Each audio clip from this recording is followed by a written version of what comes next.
નમસ્કાર મિત્રો, વિડીયોમાં તમારું સ્વાગત છે। મિત્રો, વાત કરવામાં આવે તો આજ રોજ કરજણ વિધાનસભા ખાતે ચેતરભાઈ વસાવા સભા કરી હતી।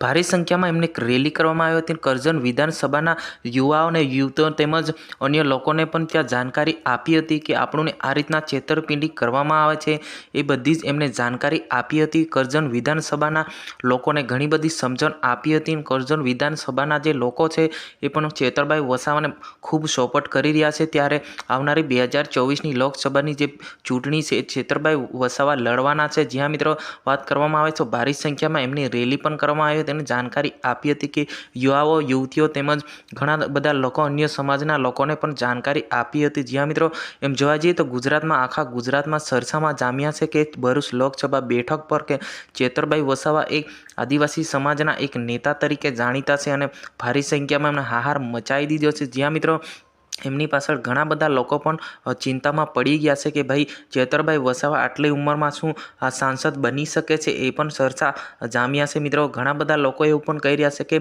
જે કરજણ વિધાનસભામાં આજે જે સભા થઈ હતી ત્યારે યુવા યુવતીઓને ઘણી બધી સમજણ આપતા એવું કહ્યું હતું કે ભાઈ આપણે જ્યારે ભરતીઓ નથી કરતા, કાયમી નોકરી નથી કરતા અને બસ સુવિધા નથી અને છોકરાઓ માટે ભણવા માટે કોલેજો નથી, સ્કૂલો નથી, એવા બધા અવાજો ઉઠાવતા એવા ચેતરભાઈ વસાવા ઘણા બધી સારી અને માહિતી પણ આપી અને લોકો ખુશ પણ છે અને ઘણી બધી સપોર્ટ કરી રહ્યા છે।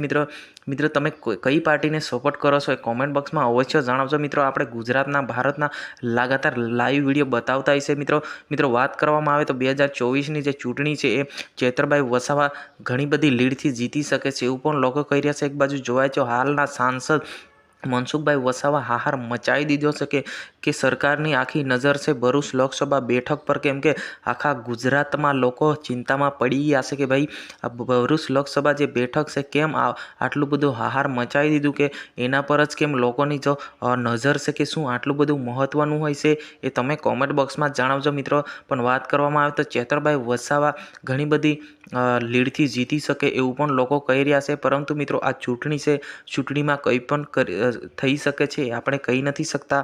આ ઈકે ચેનલ તમને એકદમ સાચું અને ઓરિજિનલ સમાચાર બતાવતો હોય છે। જ્યાં મિત્રો હું છું શૈલેષ ભીલ, તમને ઘણા બધા વિડીયો બતાવતો હોય છે, પણ આપણે આગળનો વિડીયો આપણે જાણવાના છે। ફરી એક વિડીયો આપણે અપલોડ કરીશું, આપણે છોટાઉદેપુર લોકસભા બેઠક પર આપણે જાણીશું। મિત્રો, ગુજરાતની 24 બેઠક પર આ સમાચાર તમને બતાવતો હોય છે, એટલે તમને બિલકુલ આ વિડીયો છેલ્લે સુધી જોવા માટે ખૂબ ખૂબ આભાર। ને આવા જ વિડીયો જોવા માંગતા હોય તો સબસ્ક્રાઈબ કરીને જાજો, કેમ કે થોડા ટાઈમ પર તમને આ વિડીયો ફરી બતાવવાનો છું અને નવો વિડીયો પણ આપણે અપલોડ કરવાના છે। જ્યાં મિત્રો આ વિડીયોની અંદર બસ આટલું જ। જય હિન્દ।